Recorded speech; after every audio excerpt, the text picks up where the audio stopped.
In the quiet village of ancient China, beneath the shade of mulberry trees, a man once dreamed he was a butterfly, and when he woke up, he was no longer sure who he really was. The man was Zhuangzi, also known as Zhuangzi, a philosopher, a mystic, a storyteller, and perhaps the greatest humorist in Chinese philosophy. To Zhuangzi, truth was not fixed, meaning was not rigid, and wisdom was the art of letting go. Zhuangzi lived around the 4th century BCE, during the Warring States period, a time of conflict, ambition, and philosophical flourishing. He was born in the state of Song, and though we know little of his life, his work speaks volumes. Zhuangzi was over a high official post by King Wei of Chu. He declined. He said, "I would rather be a turtle dragging its tail in the mud, but a sacred turtle in a box, honored by that." He believed in freedom of the spirit over the trappings of power. He was a follower of the Tao, not as a religion, but as the natural flow of life. To understand Zhuangzi is to touch the Tao, the way, the unnameable pattern of the universe. But Zhuangzi didn't preach the Tao, he danced with it. He told stories, parables, fantasies. The Tao, he said, cannot be taught. It can only be experienced, like music or a dream. Trying to define the Tao was like trying to trap the wind. Better to be like the wind itself.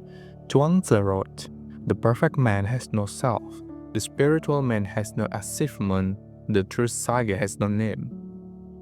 Zhuangzi once dreamed he was a butterfly. He fluttered joyfully from flower to flower.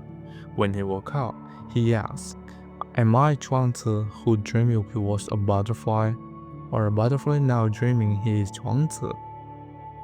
This parable isn't just poetic. It reveals a deeper question. What is real? Where does the self begin and end? Are we awake now, or merely dreaming this life? Zhuangzi reminds us that identity is fluid, and the boundaries between dream and reality may not be as solid as we think. Like Lao Tzu, Zhuangzi taught the power of Wei, effortless action, but Zhuangzi emphasized spontaneity. To be truly wise, we must be like fish in the water, moving with the current, not against it. He said, "A man is born in the world with only breath in him, and he drifts on the winds of change." Zhuangzi admired people who were so in harmony with nature that they acted without striving, spoke without arguing, lived without clinging. They became like free and useless trees, ignored by lumberjacks, but enjoying a long, peaceful life. Zhuangzi loved stories, strange, funny, even absurd. One day, a man lost his axe and suspected his neighbor's son. The boy looked like a thief, walked like a thief, and talked like a thief. But when the axe was found, the boy no longer looked suspicious at all. Point: perception is not truth. Another time, Zhuangzi told of a butcher who never sharpened his knife because he cut between the joints of animals, not through them. Lesson: work with the natural structure of life, don't force it. He laughed at rigid philosophers, arguing over categories and labels.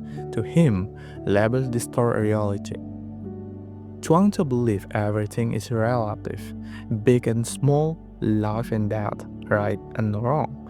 A tree that is useless to carpenters is useful to the bird who builds her nest in it.